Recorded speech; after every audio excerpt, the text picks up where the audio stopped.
Morning, ladies and gentlemen. Welcome to the Independence City Council meeting. It's Tuesday, the 23rd of May. It's 7:30 in the morning. Let the record show that the council are all here, wide awake, and looking forward to another beautiful day. See, you know, little levity, smile. Yes, it was warm last night. Councilors, you have minutes from the 25th of April in your packet. Are they okay with you? I move to approve the minutes of April 25th meeting. Second. Motion second, discussion, all in favor, signify by saying aye. Aye. Opposed, motion carries, thank you very much. Our Polk County Sheriff is scheduled, but he'll be here in a little while, so he stepped us out behind some school buses this morning, so we're gonna just work him in. Kristen Larson, don't see her here yet, we'll try to work her in. Also, under public comment, I also have a request from Matthew Lynn to speak to us. You're up. Okay. Told you we'd move things right along. Good morning.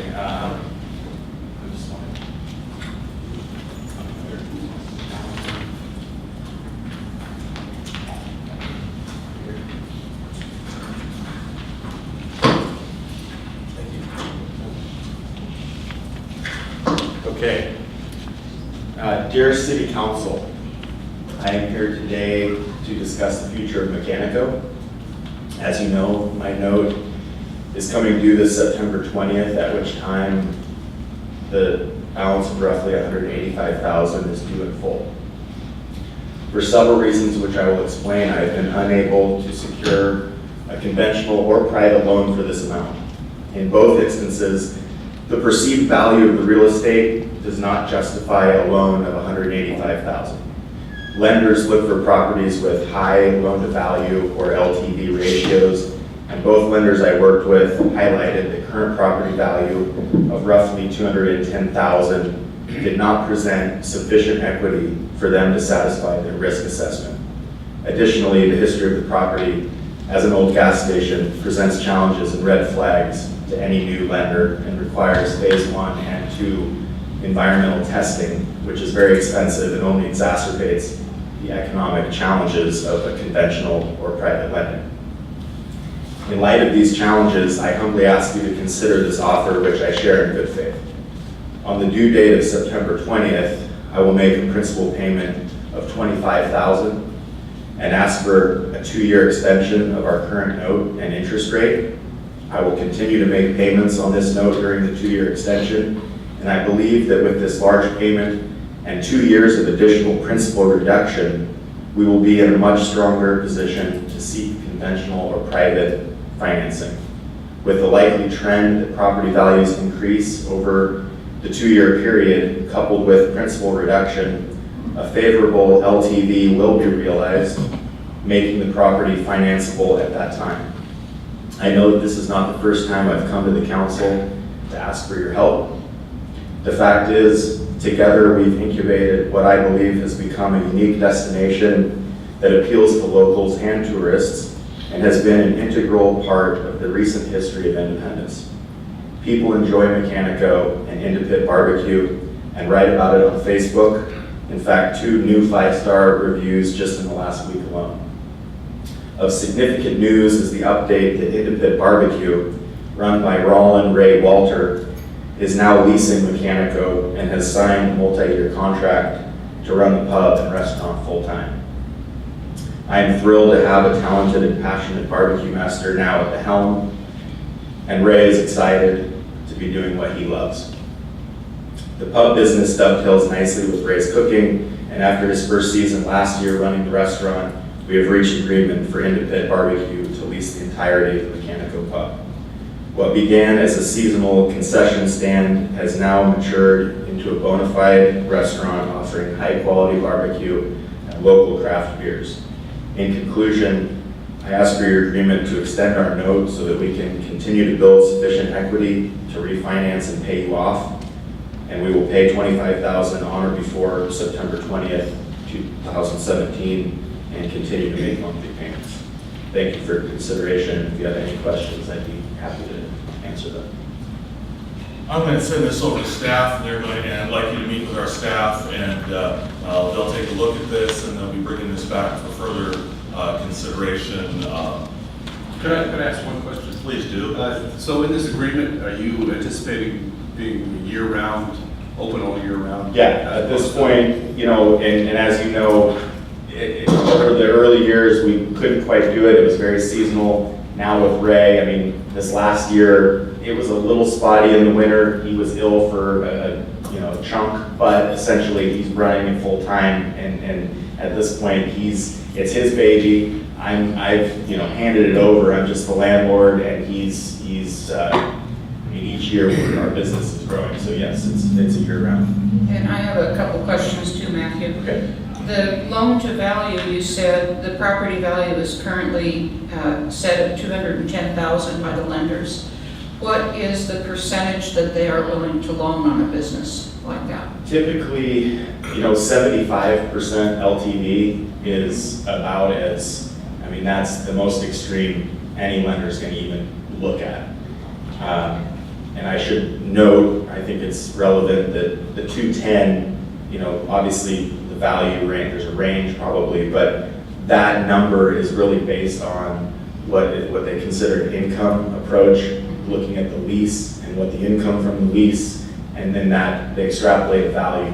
And so while it's an awesome property, it's well located, you might think, it should be worth so much more than that. The reality is to put a business in there that can pay and not strangle them with an unrealistic lease. This is kind of what the value in their eyes looks to be. And when the 185, that's the rough principal balance, right there with the 210 or even thereabouts, you're almost at an 88% loan to value ratio, which is considerably higher.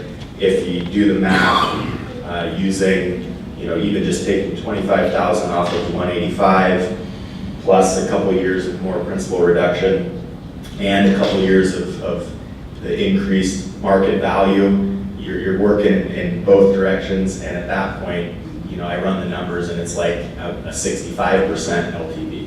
So it definitely helps get us over the line. And remind me again what your monthly payment is? Right now, it's $1,155, and that's the thing. The business we can pay. We've been paying.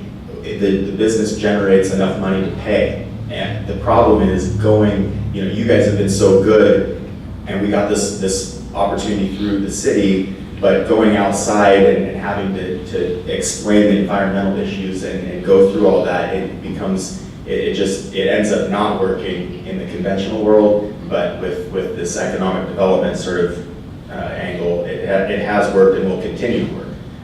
It's generating, it keeps getting stronger and stronger. And have you done, or has the city done DEQ testing on that? I have done it and satisfied the state. That was done a number of years ago, and we got a letter of no further action from the DEQ, which essentially cleaned up an outstanding issue there that dates back to the early 90s when they took the dirt off site. So it does have, I'm very comfortable and happy with that. However, any new lender, even if they see that, they want you to go through the phase 1 and phase 2 at just out of their risk aversion. Mm-hmm. And unfortunately that's about $10,000. So then you add that to it just to get a loan, and it's like, man, it doesn't work that way. Okay, would you, and I know this is treading into staff territory, but I want to ask anyway, would you consider reviewing this again in a year instead of 2 years? Absolutely. I just want to be, you guys have been so patient with me, and I know I don't want to keep coming back and asking for more. I really think that, the math that I'm doing shows that we can make it. 2 years really makes it work. Yes, if a year is the best you can do, I've put everything into this property, my heart and soul. It's a very significant part of my retirement, my family's future. I don't want to lose it. So anything I can do to keep moving it forward. And I think that's the ultimate story here, is that the trend is positive, it's evolving. I'm now out of the picture. That might make a lot of people happy. Ray, bless his heart, he's been incubating his business in town for a number of years, and now he has a spot, so. Okay, thank you. Sure, Councilor Day. I applaud Mechanicals, and actually ate there for the first time last week, and they do have good barbecue. And depending on what ambiance you want, we could say it's okay. What I noticed though was if you want to run a year-round restaurant, you're going to have more enclosed space, it seems like. It just doesn't seem like, I saw people moving around because it was in the sun, now I'm in the sun. But you're not out of that because you're the landlord, so the landlord can put capital into a business. So you got any plan? Yeah, the plans, basically, there's a covered, the side that has the covered area. We've, over the years, one of the additions, it came a little late this season, but we have a really nice big wood burning stove in there now.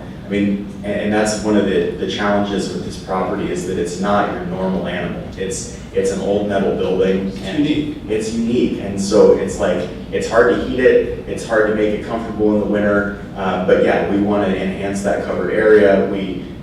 Bringing the heat into the little ice box, that right there really helped out a lot. And we know that during the winter time, it's a smaller crowd, so we can keep them in the main establishment, crank the heat on, and we can survive.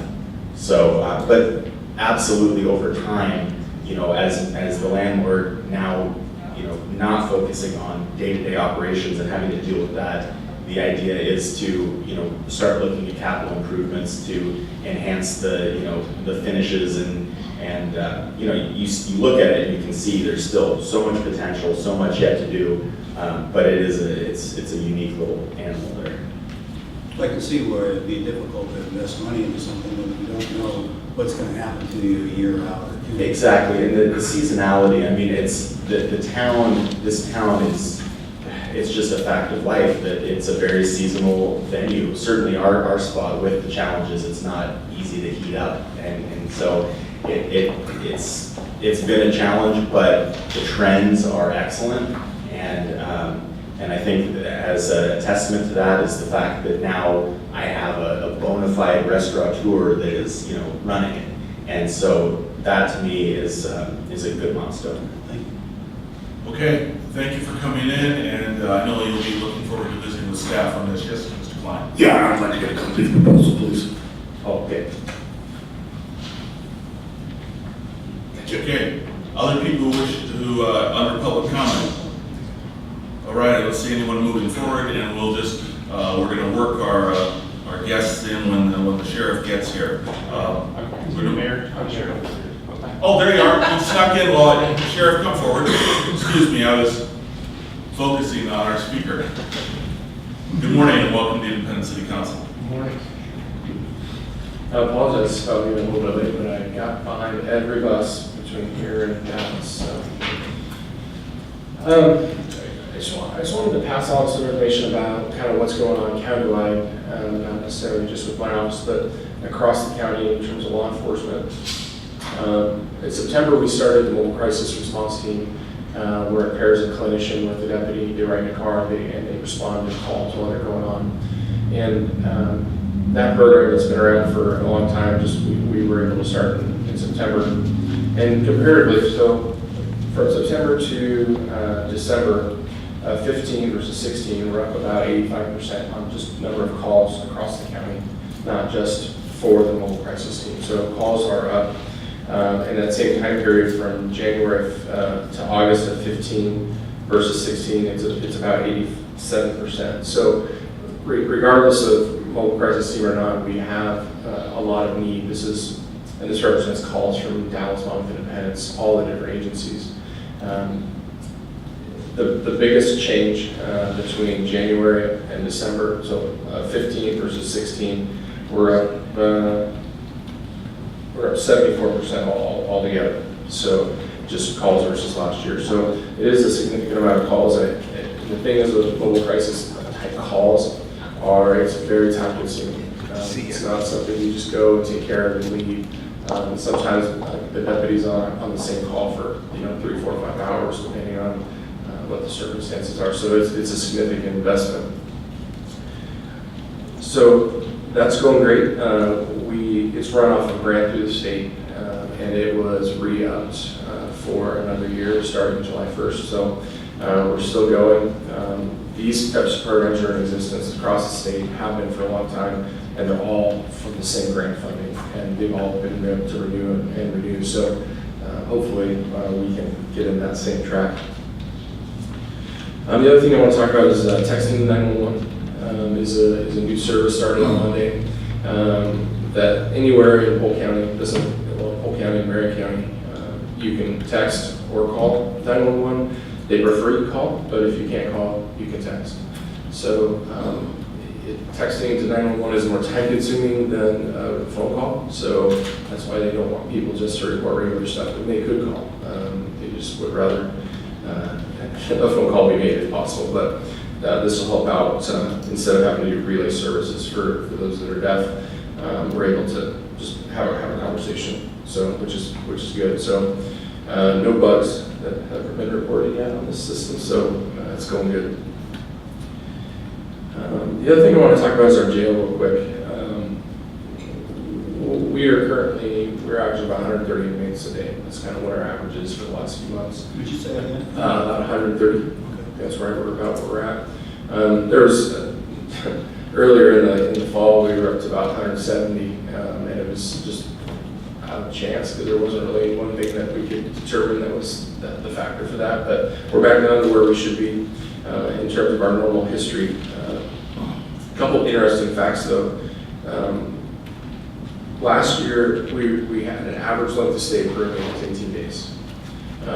So far this year we're at 25 days, which is we booked more people. Judges are keeping people in custody longer. Just maybe they have a different philosophy now, but we are going forward with a higher length of stay. And our population, so out of that 130, 30 are females. That's also probably about 100% increase from last year about this time. We just never had that high population of females, but we do. So it's a little more diverse in there. We have room at the inn, so I've heard people say, for the jail, so we still have room. We're looking at other ways for generating revenue from that for other counties and other kinds of things like that. So we're doing a lot of work in that jail, and I hope it provides a good service for you guys in this community. So if there's ever anything that comes up or questions or anything like that, just all you gotta do is call or email. I'm open for anything. So that's all I have. I just wanted a quick little update. So if anyone have any questions. Questions for the sheriff?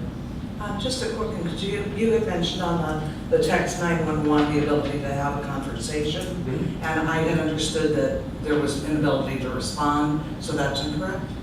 Ability to who to respond? For you folks to respond back? No, Okay, so that yeah. could be an ongoing conversation, On though Monday, not ideal, obviously. Yeah, on Mondays when it went fully live. It's been live for about 3 months. There have been new testing with people from the School for the Deaf and all that getting there. But so yeah, no, it's back and forth, but it's 130 characters. Yeah, so you just gotta be precise. So Additional questions? Thank you for taking the time to come visit us. Appreciate it. yeah, thank you. Okay, we're going to keep moving forward. I don't have anything I need to really report at this point. We're going to go right into council liaison reports. Councilor Day. I have something to report, but we're going to spend a lot of time on it today. I'd like to postpone it until the next meeting. If we could, I'll hand it out today. Sure, we can postpone it. Sure, that's fine. And same goes for Parks and Recreation. We haven't had, I don't know when we have meetings anymore, so Sean can probably give us a better update of what's going on than I can. Yeah, we've missed the last couple of meetings, so it's been a little while. Okay. Martin Willis, Hoppin Heritage. And Heritage. I think struggling a little bit this year, but I think we'll rebound. And it's the vendors in particular. We're really trying to focus on our heritage aspect and expand sort of a historic recreation area. Would that be a fair assessment, Tom? To kind of create that.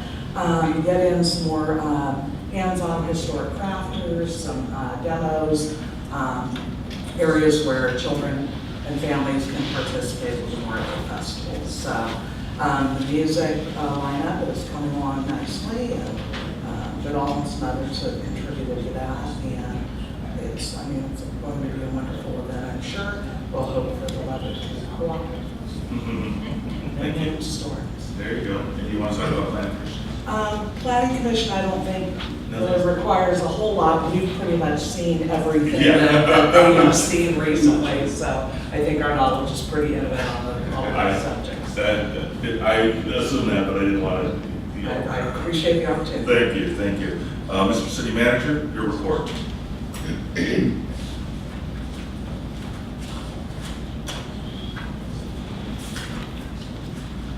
Morning, Mayor, members of council.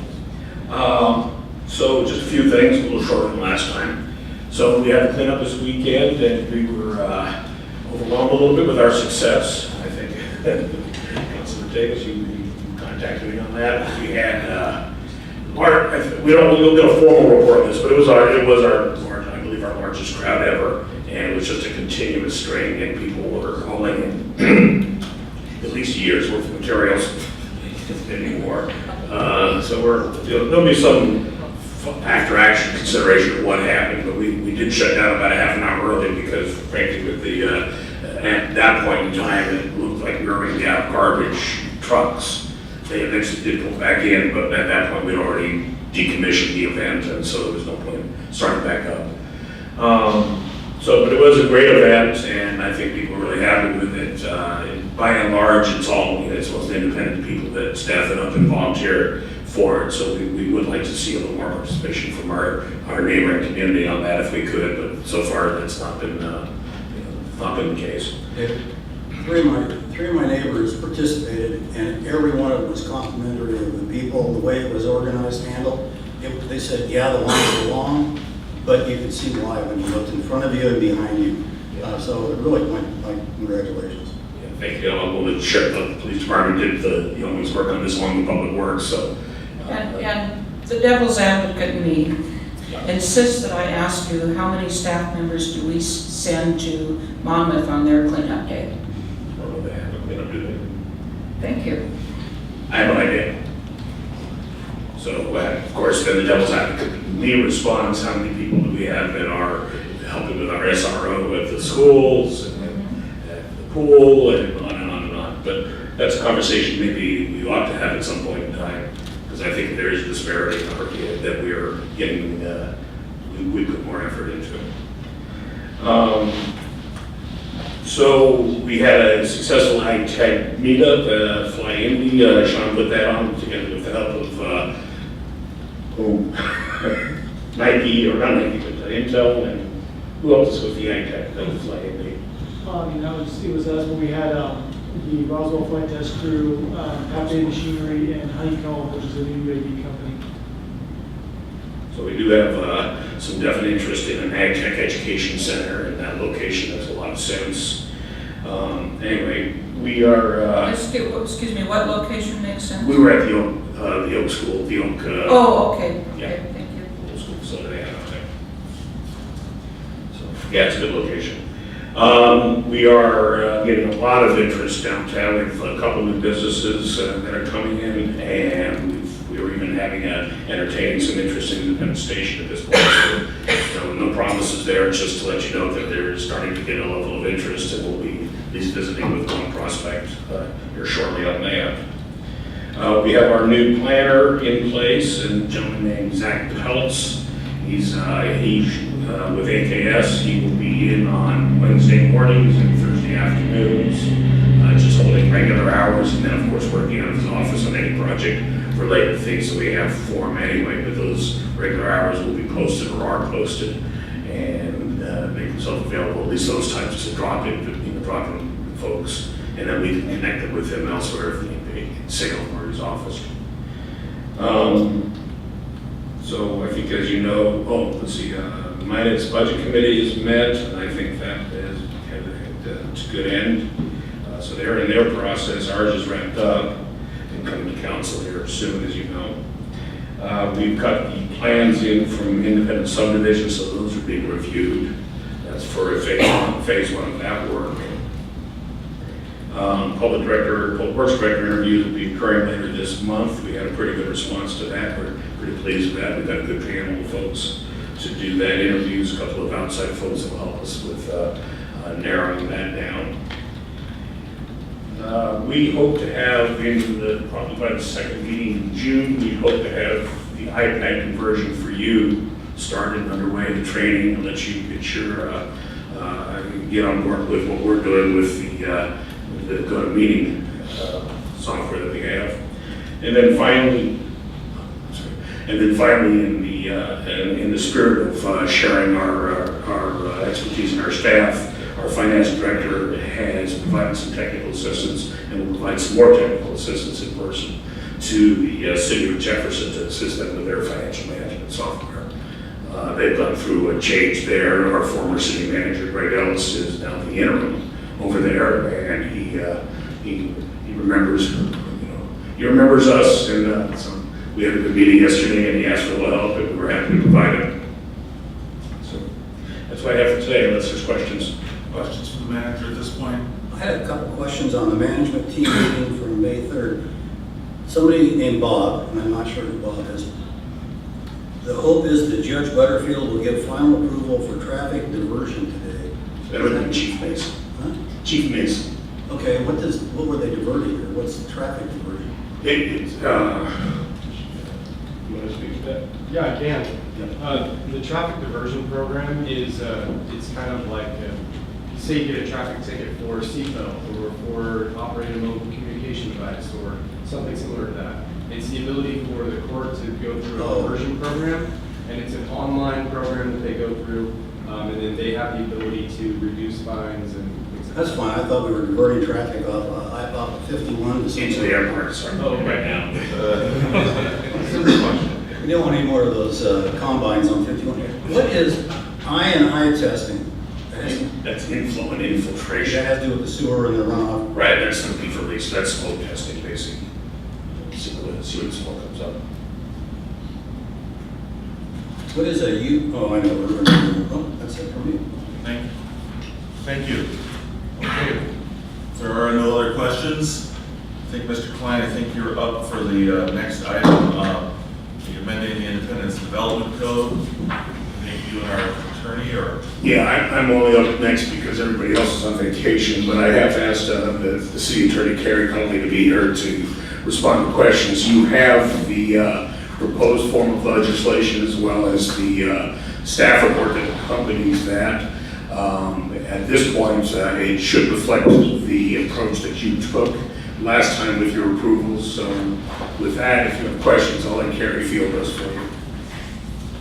Morning, Mr. Conley. Thank you for being here. Welcome, thank you. Appreciate it. Council members, you have the proposed ordinance and staff memo in your packet. Does the ordinance do what you wanted it to do? Well, we also received an updated copy. That's a different, that's a franchise fees issue. Okay. So related to the zoning. Does this look okay to people? So maybe Please do. it might help if I just sort of walk through what you're looking at, just to kind of ground everyone in terms of where we were. So I just want you to know that this is a somewhat revised ordinance from what was in front of you at the last meeting when I attended. It incorporates the Planning Commission's recommendation of that 250-foot buffer around residentially zoned property abutting industrial uses. And I just wanted to point out to you where that is embedded in here so that you have a chance to see what it looks like.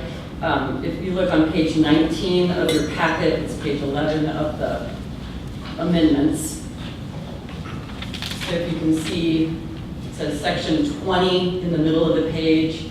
It's amending section 40.021 of your code. And then there's A sub 2. Are people tracking with me? Okay, thanks. And so it says within 250 feet of a public library, public park, public playground, public recreational facility, public athletic field, or residentially zoned real property. And that tag-on line of residentially zoned real property appears on that page and in the subsequent 41.021, 2 pages later, page 21 of your packet, 41021A2, and then 42021A2 on page 23 of your packet. It's the identical language, and it only appears for those industrial zones. I just figured that was kind of the most simple way to embed it in there. You have other special use limitations for other city zones, but it only references the public library, all those public things, and not residentially zoned real property. So that is the primary difference between the text that has previously been put before the Planning Commission and the Council. You can also see that the way that I amend your code looks a little different than the way that it was previously presented to you, because I tried to shrink it. I just wanted to make it more,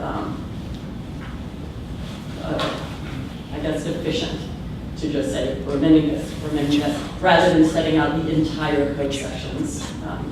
So if you think, goodness, this is much shorter than it was before, it doesn't change those amendments, it just is only those amendments. Carrie?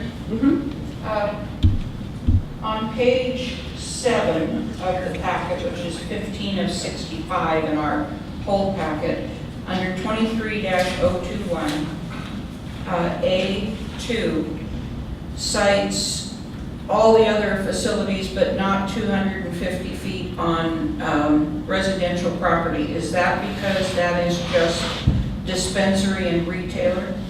It's an MX zone, so that is not an industrial zone. That's a mixed use zone.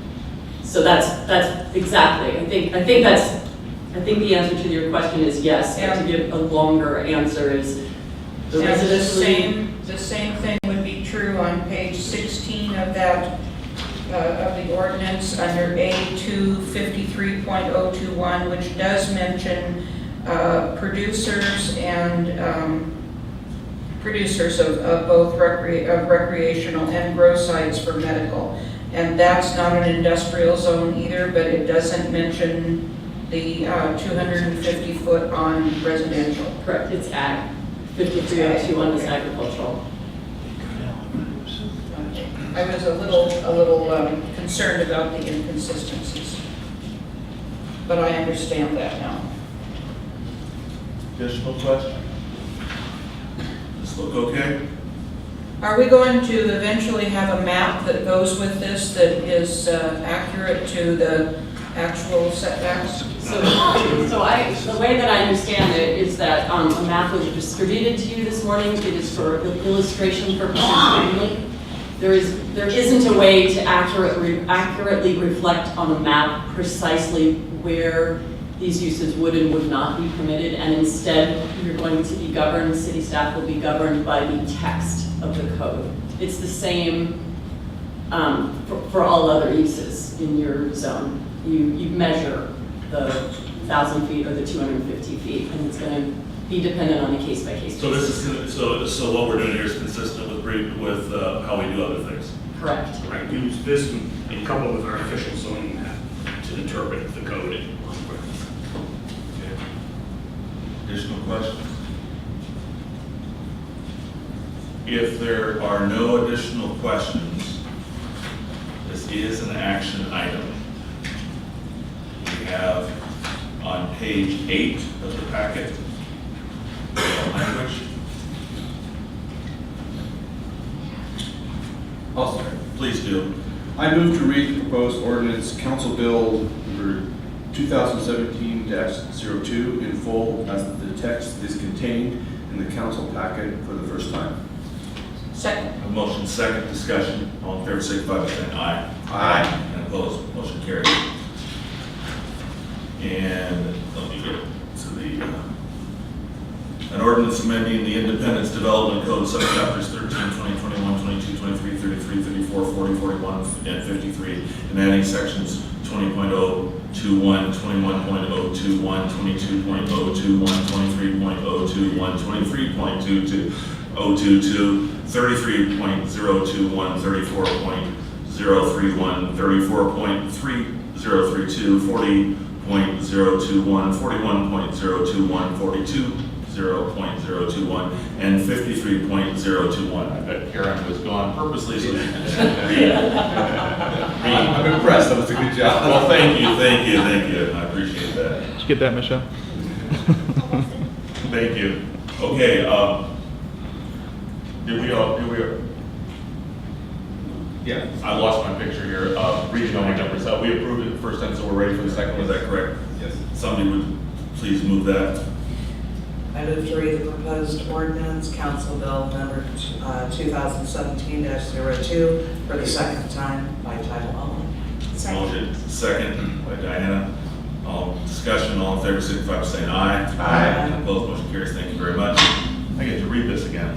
An ordinance, what we're doing, by the way, is this is how the charter reads, that we have to read something 3 times, and by unanimous vote, we can do it all in one sitting. An ordinance amending the Independence Development Code, subchapters 13, 20, 21, 22, 23, 23, 34, 40, 41, and 53, and adding sections 20.021, 21.02, 21.21, 22.021, 23.021, 23.022, 33.021, 34.031, 34.032, 40.021, 41.021, 42.021, and 53.021.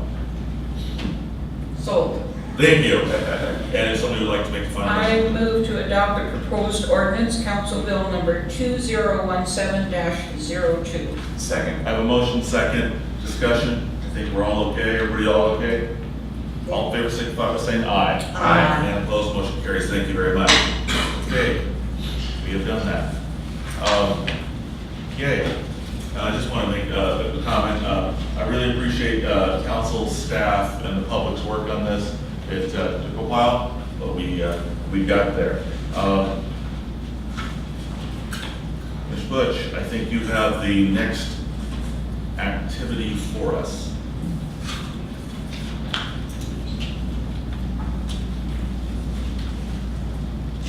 Good morning. Good morning.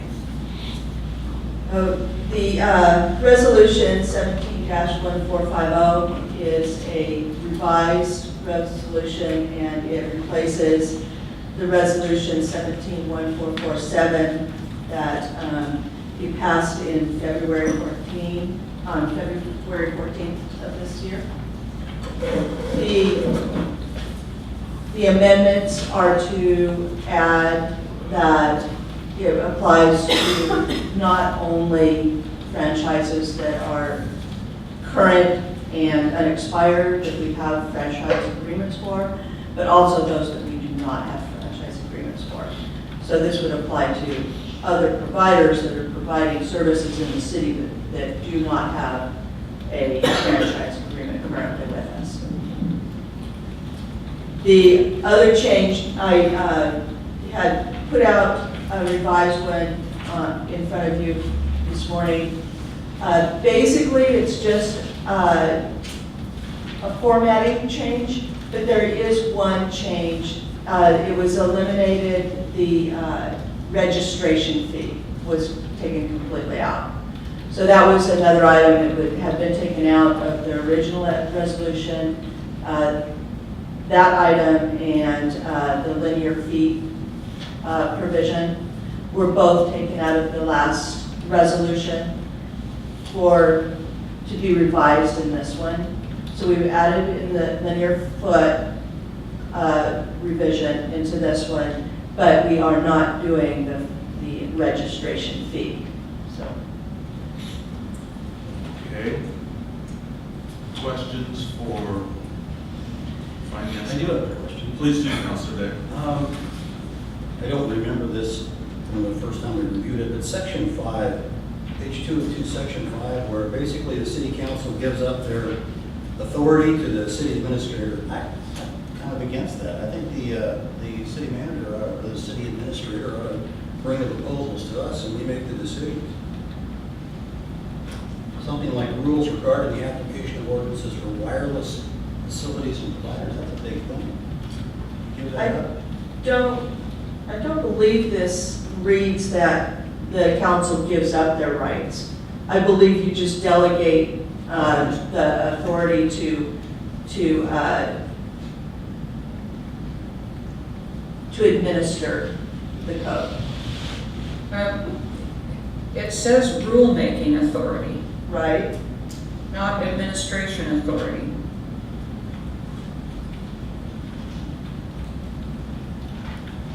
Would our attorney be willing to? Well, what I can see, so Christy Munson of our office worked with staff to draft a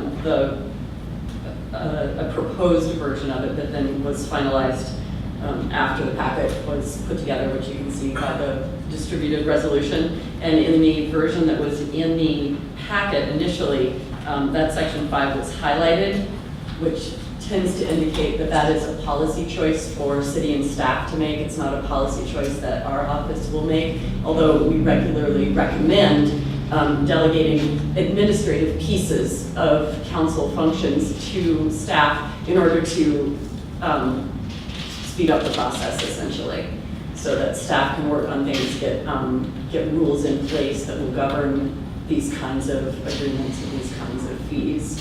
And whether or not you actually want to follow that recommendation is up to you. I don't know, David may have some thoughts. I don't have any strong feelings. I mean, this is consistent with how a council manager for foreman has always operated, in that you set the broad guidelines with your ordinances, and we write the specific rules to implement those policies.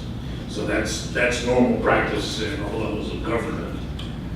If you're going to be in the rule-breaking business, you're going to be very busy doing a lot of things that we normally do. Whole attachment fees for equipment,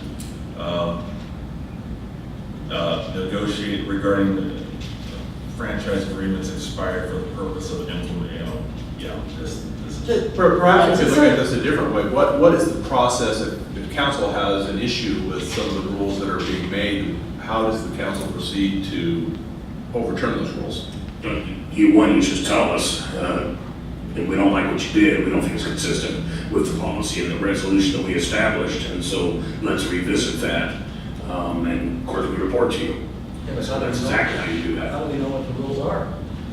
It's not like you have to present them to us for approval. They're just, you implement them, and if somebody complains to us, then we would know the rules are there, but otherwise, I wouldn't go write them. Yeah, we don't write a lot of rules. I mean, I think that, like personnel policy might be an example of rules. Financial policies might be an example of rules. You write the broad strokes, and we just sort of dot the i's across the t's. Yeah, well, I'm seeing a difference here between rulemaking and administration. I get the negotiations on setting fees and so on, but I would really like to see what the final documentation is that comes out of the city governing the franchise fees. I'm also interested in knowing the ones who do not have a franchise agreement right now, how will they be compelled to pay? That's exactly what the ordinance does and this resolution does. That's the whole point of this legislation in front of you, is to address those that are not under franchise, and so that there is a consistent floor for everybody.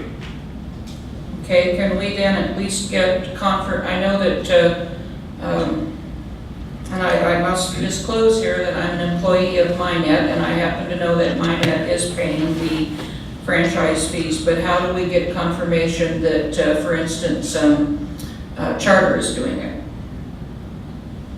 That's proprietary information, so we really can't do. We can tell you that they are paying, and they are paying. What we can't do is tell you how much. So we don't know whether they'll be adhering to this new ordinance or not. Well, they'll be adhering to the new ordinance. They'll either adhere to it, or we'll bring action. We'll either come to you for litigation, or we'll take the necessary steps internally that we always do to slow pace. Well, their information, like Minet's information, is proprietary. I understand that, but as a council, I've been advised as a counselor, I've been advised several times that Charter is not under a franchise agreement, and in fact, they are still negotiating for, 9 years now, or 7 years? That much is correct, but again, this ordinance that you've adopted and this resolution set that floor amount that they have to operate under regardless of whether they're in franchise. So that's the problem you're solving with this legislation. And that gives us as staff the tools to make sure that they are in fact compliant, whether they're in franchise agreement or not in franchise agreement. Okay, and when will notice on this go out to, or has notice already gone out to everybody? Will there be a new notice? There will be a new notice to those operators that are providing services within the city that do not have a franchise agreement with us. Okay. And just for my own edification, because there are several things that are referred to here, rule-wise and code-wise, this would be continuing this style of payment and the process for payment that's been going on all along, except this adds internet to it? That's correct. Okay. Additional questions? Well, I think there is additional question, because I understand what Marilyn was trying to say, but I think that this makes sense. Now you've got something you can say, hey, you aren't under contract, here's what you're gonna do. You don't want to be under contract, we'll work on that, but you're gonna be paying while you're working. I think we have to be careful. There's the definition, I know where you're going here, but we have to be sure we understand what the definition of gross revenue is. You and I have had a conversation this week, because I couldn't find it in the where they were referenced. You found it up front, and you can maybe explain that? Okay, so the gross revenue definition was part of the ordinance that you adopted at the same time you adopted that first resolution. That has not been updated in the code that's shown on our website. However, it is there and I believe it says Ordinances waiting to be. ordinances or code amendments that have not been codified yet. Okay, They're there. that's why I asked if it was going to continue in the traditional manner it's been done so far. Yes, Okay. as amended. As amended. As amended, but it would still be paid on the same basis that it's been paid so far for TV and Yes. for telephone. Yes. Councilor Day. Well, I think Marilyn, bear with me here, Marilyn, I think she's leading Gloria in the trap. The way, and this is my knowledge, but I'm not saying I'm right, okay? I'm just throwing this one out. My understanding is that we've got on our P&L, we've got a revenue line, okay? And it says data, and then it says telephone or whatever, and it's also got TV.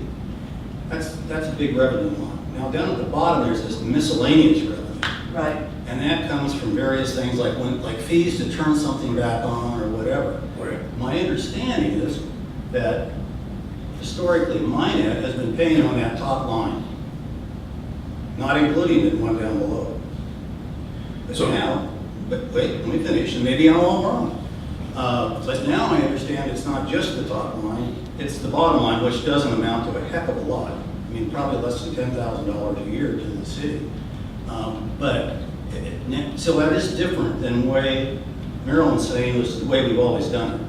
Now, maybe I'm wrong. So, can I just, to be clear, the definition of gross revenue is found in the telecommunications ordinance that was adopted. That's posted to the website. It's not codified as yet. We don't codify everything immediately. We codify it in batches. So 6 months to a year, we codify ordinances and then update the entire code. But the definite, regardless, the law of the land here is what the ordinance said that you adopted.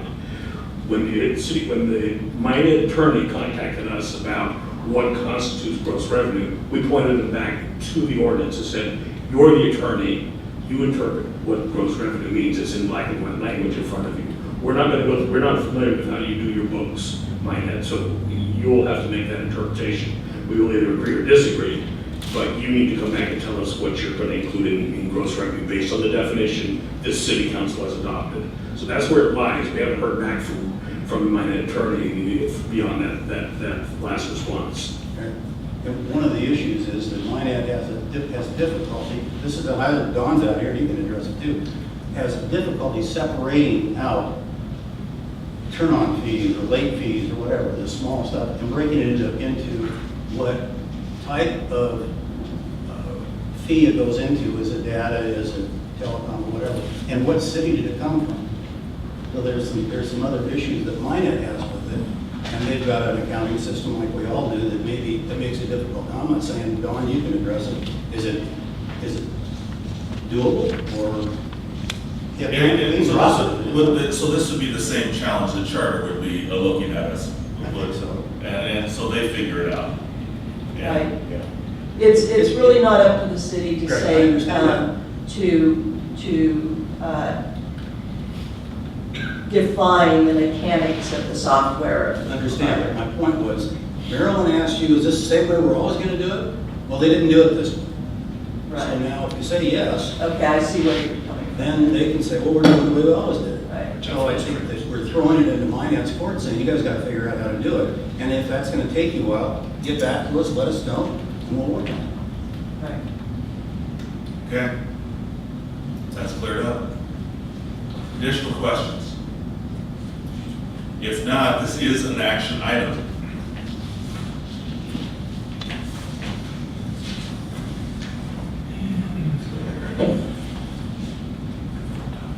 Someone care to suggest action? Please. I move to adopt resolution number 17-1450 as submitted in the agenda pack. I apologize, I would like to yes. make a friendly amendment to that suggested motion, because the one that you're actually No. adopting isn't the one that was submitted in the As- agenda packet. right. It's the one that was As distributed this morning. received earlier. Thank you. Yeah. Thank you. Yeah, Fremont. Yeah, I have a motion. I'll second it. I have a second. Discussion? Yes, I'd say we should leave out section 5. I agree. Or have somebody rewrite it so it says more about what at least two of us are intending, which is you do it, come back to us and tell us what you want to do, and then we'll approve it or disapprove it. And so maybe that would come in form of a report or something. These are the rules we're adopting. Let them figure out the rules, bring them back to the council, so we can take a look at it and, decide, oh, maybe we want to change something here or there. Does that sound reasonable? That's fine. I'm not sure we'll be adopting any rules at all, but that's fine. That's a good approach. That sound okay with everybody?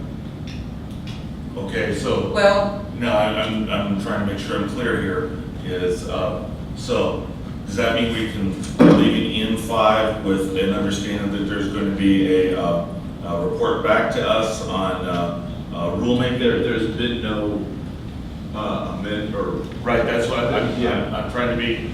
The motion is to pass this Right, I understand. as it was given to us this morning. Right, and, but with an informal understanding that there's going to be But you have directed us to return to you with any rules that we prepare. Yes. This report.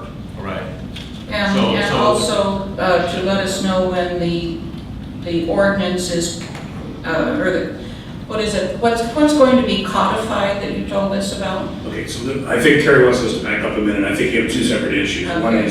One is just to deal with the vote on the table. Secondly is, as a subsequent act, you're directing us to bring any proposed rules back to you for, to see what we've accomplished and say, whoops, you're not. I was going to get there, but, so that's is that what you're suggesting, Carrie? You're doing this in 2 separate pieces? I just need to know, are we changing the resolution that was presented to you, or instead are we adopting the resolution that was presented to you and subsequently staff has heard to bring any proposed rules back to the council? And I think that's what I heard, is that that? My understanding is we are adopting the Right. motion as presented to us, Right, and the other stuff we can talk about afterwards. okay, Thank you. that sound all right? Well, it still We're doesn't, voting on it, we're not adopting it. it still doesn't clear up the methodology of payment. That is a separate matter. Well, how do we make it a separate matter from this document, from this resolution? I don't even know what the issue is, to be honest with you. Again, the Minot attorney has been presented the ordinance. The ordinance provides the language of what constitutes gross revenue. He should be able to interpret that. If he can't, he should advise us, that there is a problem with the ordinance because I can't understand it. That's why I ask if the expectation from the city is that the payment method that the providers are using now would continue in the same fashion. The payment method should conform to the ordinance. I don't know what that is. I don't know if that's the same method or not, but it should conform to the ordinance and its resolution, which sets the fees.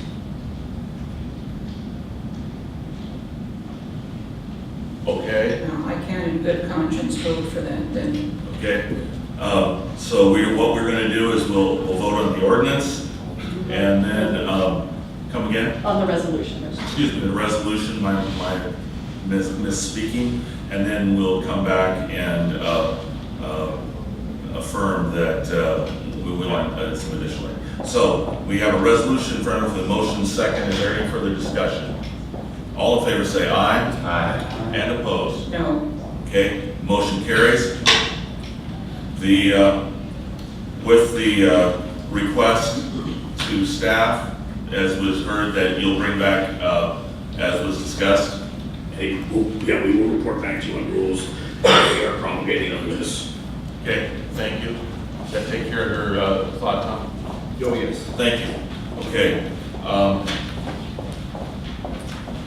Going to new business. Officer Headland, alcohol in the park.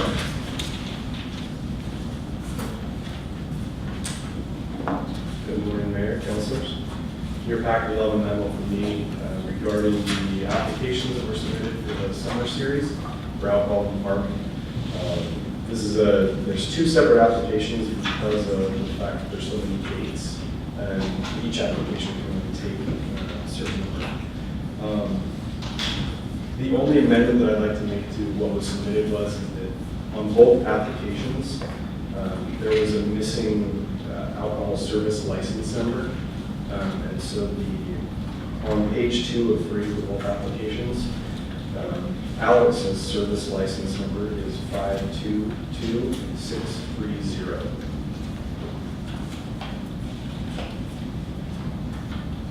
Okay. So you're satisfied that's a valid number, we're all good with that? I trust that that number is accurate. Yeah. I have two questions. Yes. First one is how is it determined that Rookies is going to be the one that's doing this? Does it go out for everybody? Everybody can? I don't have the answer to that question. This was what was presented to me. Why Rookies does this has never been addressed to me. But This is part of the compensation package for Alex as the event coordinator that will put on the event, the summer series in the first place. That event has grown dramatically, as everybody in the community probably is aware. And to pay for itself, part of the compensation package is that he has an exclusive right on the distribution of alcohol at the event. So how much is he paying for the package? I'm sorry, what? So you said it has to do with getting money back for the event. So how much does Rookies pay the city? 5% of gross. How much? 5% of gross. 5%.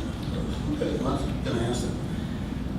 I guess the only thing I would have would be, to me, it would be good to have to offer this to other people, just because you should. I mean, we're not in the business to decide who wins. I mean, we got road down the street, they're participating in a bicycle or some kind of, that's my thought, that it is what it is. What's the rest of the council think? Can we just give it away for 5%, or should we say, hey, how much this much per cup of beer? So this is part of it. this is, instead of paying a fee to organize the events, am I correct? That's just part of, it's a combination of fee plus, this, so it's part of the total compensation package. It's part of the total compensation package to manage the whole summer series. So that includes providing the security, providing the set up, tear down, clean up, the whole 9 yards. Part of that compensation comes in the direct fee, part of that comes in the rights to sell alcohol at the event. We could, in theory, go back out and I would suggest not until the season is over, we could next season take a look at rebidding the entire event management. Again, a reminder, this event is now tenfold or 100-fold what it was at 10, less than 10 years ago, 7 years ago. 5%.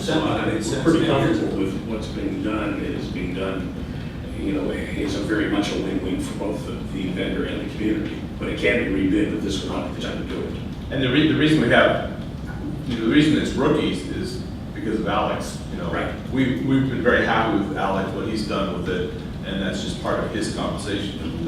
That's great. All right, I have to ask the questions, because then I don't know. Yeah, that's fine. But What, is Alex in charge of all this, the weekend thing and all that? So he instead of the city staff doing it, Alex owns rookies or something? I don't know.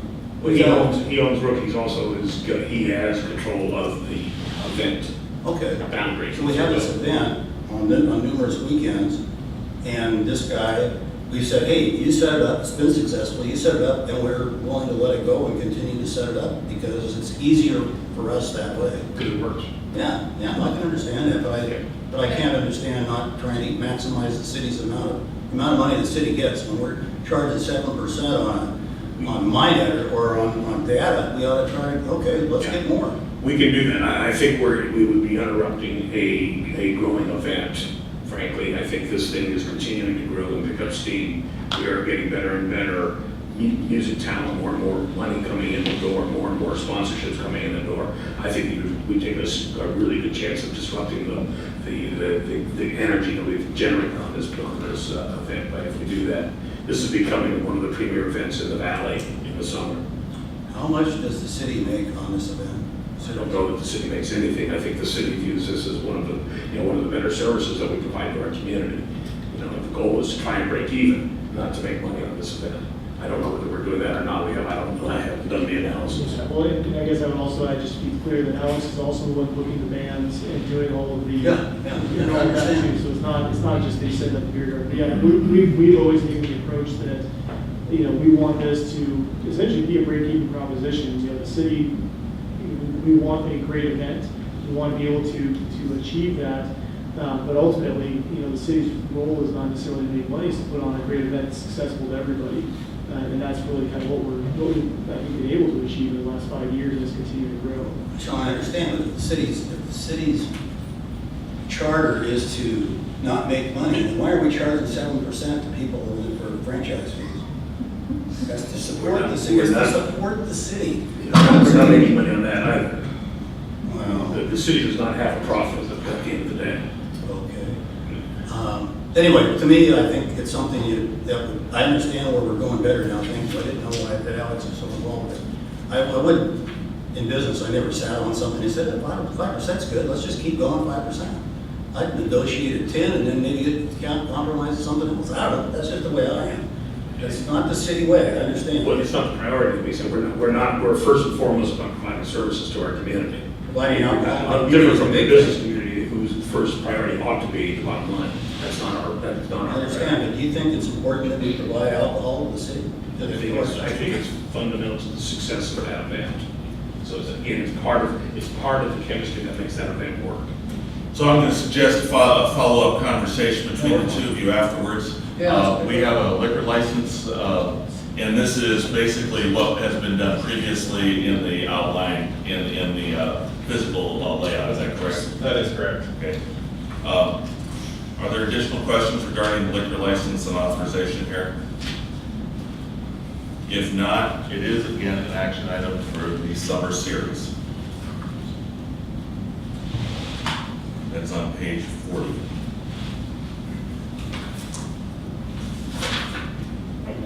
So I move to recommend approval of the temporary sales licenses. There's 2 licenses, so we can do both at the same time. Yes. The two sales licenses as presented in the council packet, and alcohol consumption within the designated areas pending payment of all associated fees. Second. I have a motion and second. Is there further discussion? Hearing none, all in favor signify by saying aye. Aye. Opposed, motion carries. Thank you. Klein.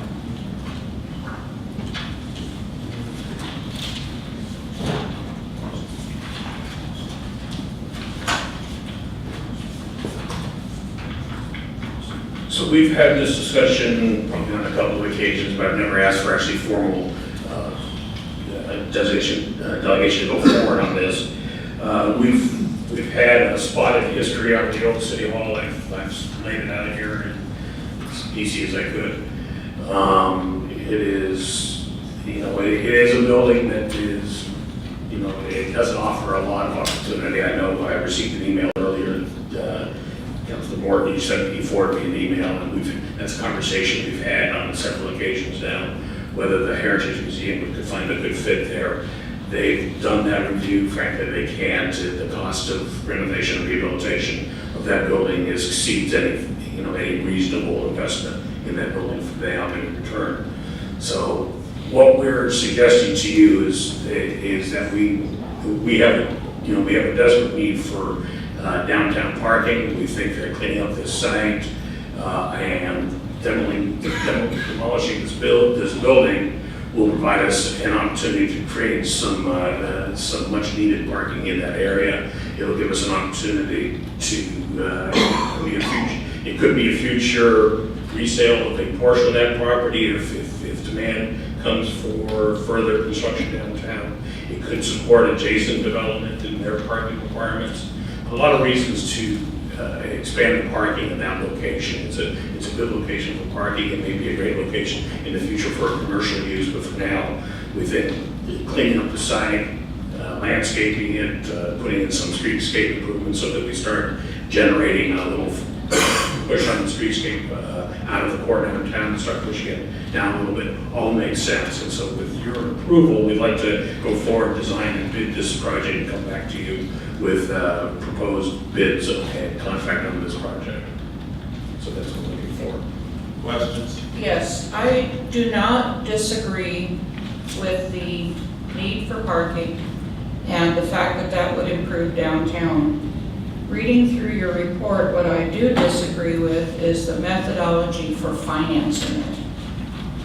Or for finding the money for it. Explain the change order and the 500,000 and GT Construction, please.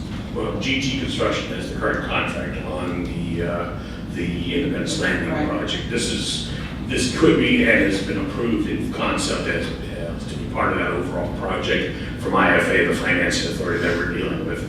That, if you recall, is very attractive money for us. It means that we get the money 5 years before the first full principal and interest payment is due, 3 years before the first interest payments are due. So it's tied to the urban renewal district. That's why that works. It's by far the best available funds for us for this kind of work. And this was tied into the original agreement with Tocola Properties? No, not the Tocola. Tocola is only a small portion of the overall project that we're doing. They're half of Independence Landing, Okay. 2/3 of Independence Landing. The project that we have approval from the state and the IFA, the finance authority, infrastructure finance authority, is broader than that. It's about a downtown effort. So that's all the public infrastructure we are putting in. All of this work, if it's successful as we hope it will be, will further exacerbate the parking deficit. So that's the whole point of why they have concurred that this is a necessary part of the overall project. And so that's how we're approaching this. They have given us the informal nod we have to go apply for and formalize that, but that's where we stand today. So the bottom line is the entire, because this all rolls into Independence Landing in one way or another, correct? Well, it all rolls into downtown, and the improvements we're making all facilitate a more productive downtown. Independence Landing, Broad Independence Landing, and Total piece absolutely are totally connected. That's what drives this conversation. That's the core that drives the conversation. I have a great deal of problem with having a change order for $500,000 on a project that's already expensive. And explain to me again when this would be paid off and how it would be paid off. So the payments, again, first interest payments are 3 years upon completion, I believe, of the release of funds. That's capitalized interest for the period that you had no interest payments, and then regular interest payments for the next year or two. And then after the 5th year, the full principal and interest becomes due, and it goes out from there. And I'm remembering when we had the old A to Z battery building demolished in order to put the new library up. And we found a contractor who was willing to do that for $1 and take all the materials off of it. And certainly they were in worse shape than the old city hall is. Just seems like there might be a better solution to paying for something like this than adding more debt. I don't see how. I mean, we're not only demolishing the building, but we're going back in and repaving that lot, putting in landscaping, putting in street lighting, putting in street furniture, new sidewalks. Basically, it's the whole downtown look instead of in front of that property.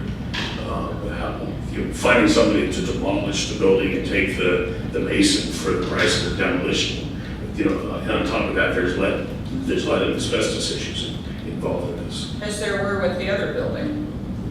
I suspect the rules have changed somewhat. We would be obligated to have that mitigated prior to even moving on that. So there's a cost associated with that. It's not insignificant.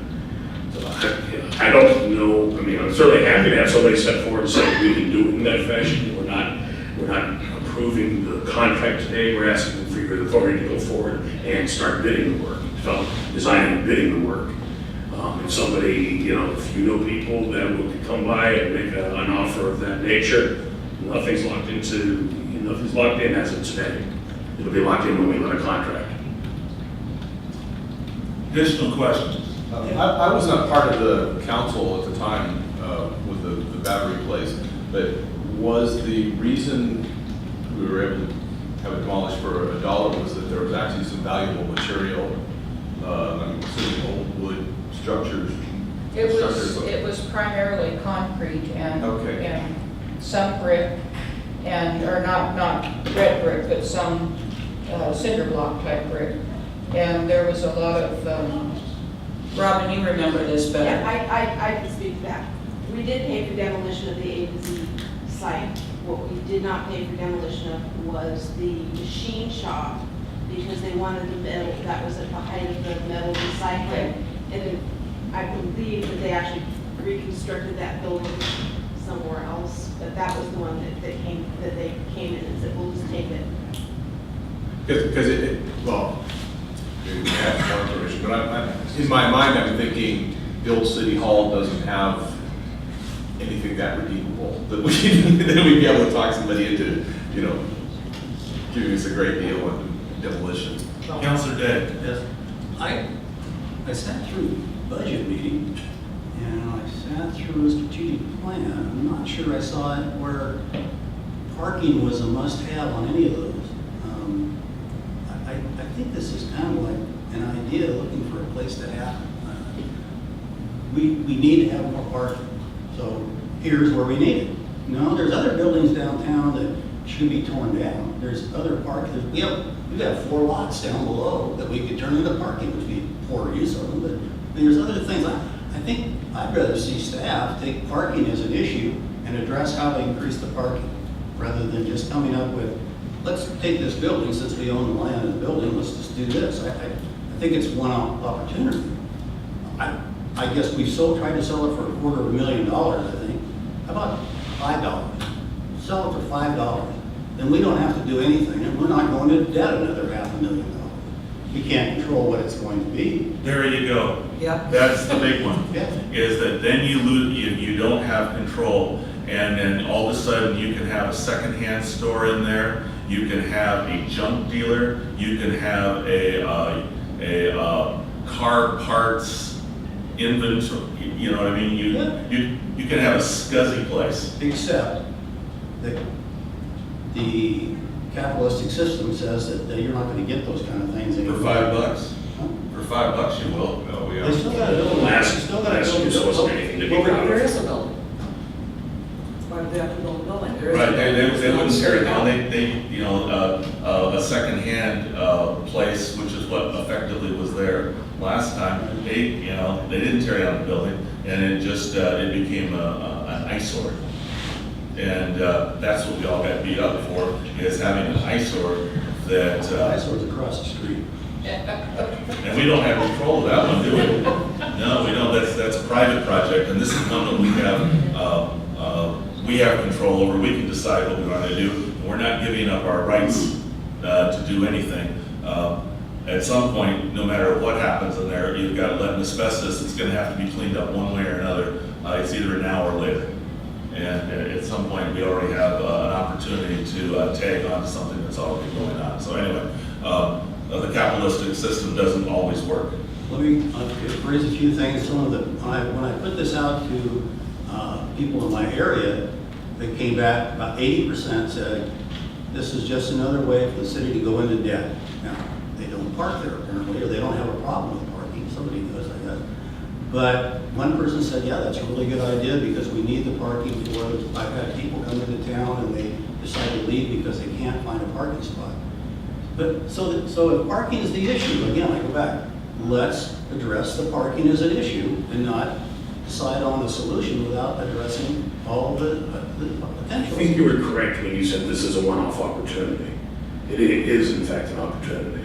It's an opportunity based on the problem. We've had this facility now on the market for an extended period of time. No offers that even approached the asking price of it. The offers that we did receive were, they did not come through. So we have a facility that is just becoming more and more unsightly all the time, more and more of a hazard, and it's off the tax rolls. And it's a non-productive facility that is an attractive nuisance for all intents and purposes. This is our way of saying we can take advantage of the opportunity to purchase. You're right, we don't have any comprehensive parking solution, but it is an obvious solution to at least part of the problem.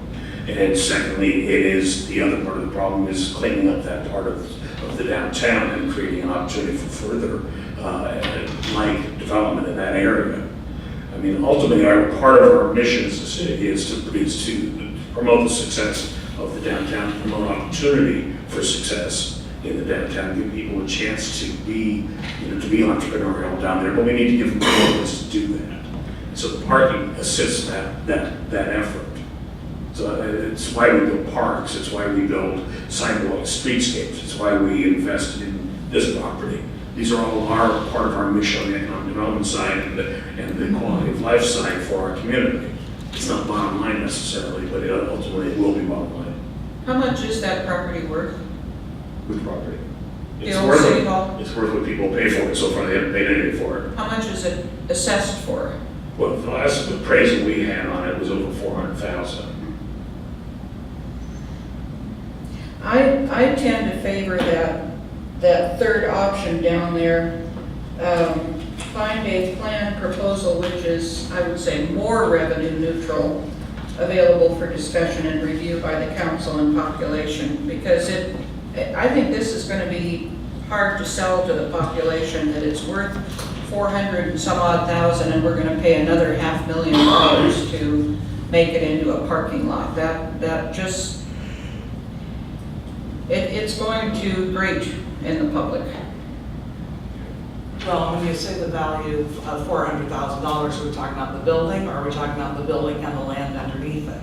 Well, that was the building and land, and again, we've received no offers for that money, Well, so it's that's- not worth it. My point being that the land will still be there. We're not giving away the land. So as far as retaining value, we're getting rid of a structure that, as you say, I mean, and I know the roof has issues that are very expensive to fix. Private folks who've looked at that have not found that a cost-effective place to be. So And parking is an issue. If you've been downtown, particularly during the summer, in the early evening, as you circle the block, hoping for somebody to pull out, they're parking over by the post office, the buildings surrounding there, illegal parking, any spot you can find, you know, in a pinch. That's probably correct. And parking in the summer on a Friday afternoon or Saturday afternoon probably is difficult, but we don't know this is the best solution. All we know is this is the solution somebody's saying, here's what we do. And I don't know where the payback comes, because at least you're not gonna make payments. Somebody's gotta make payments in 3 years, and there's no money coming in from the parking, so I don't know where that money comes from. It's certainly not revenue neutral. No, it's not revenue neutral, but we think it enhanced value downtown will lead to more property tax, which is the payback. It's in the urban renewal district, so it comes in at somewhere between $15 and $20 a thousand, because all the urban renewal taxes are devoted to paying off urban renewal projects. So that is the whole point of an urban renewal district, is to create an opportunity for enhanced property to highest development of value. Different question though. But no, we haven't penciled that out specifically to that one, to say that one pays and so forth. Wasn't, when the Independence Landing was approved, that was urban renewal money, if I remember. I'm sorry. Independence Landing, Yes. wasn't that a bunch of urban renewal money in that? Yes. And wasn't there a cap, like, I'm gonna say 15 million or 20 million? that We're some- not approaching the cap. The urban renewal I caps are thought we were two. right there last time we did it. Yeah, no, there's two caps on urban renewal. One is the geographic cap. The size of the district is 25% of the geographic area within the city. We haven't hit that yet, and we're not asking to expand the district.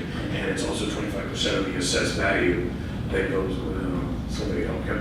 It's 25% of the assessed value in indebtedness. We're not increasing debt from that point either.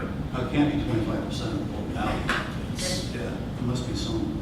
Anyway, I thought we were coming up. Okay. I haven't done this, but I don't like it. I can't remember he's talking about the total maximum indebtedness that allowed by the district, and we were, honestly, I can't remember the numbers. I know we were getting up there, but I mean, there was still space. It wasn't like we were using up every last bit with the Independence Landing project. And we might be by the time we get done paying for the overruns for everything. Well, and that's general obligation debt that's issued on as basis of property tax. I would like to propose a motion here. I know we're still in discussion, but I'd like to get this to some kind of a head. I would move to authorize staff to proceed with the design of the City Hall demolition and propose new city parking lot and related steps, subject to final council approval. Motion. Do we need final council approval for, just to go through the proposal? Wouldn't doing the contract, approving the contract, wouldn't that be final approval? I would like to see the final cost before we just give. Well, I think that's what the motion. That's the ask. So I have a motion. Is somebody going to second this? Second.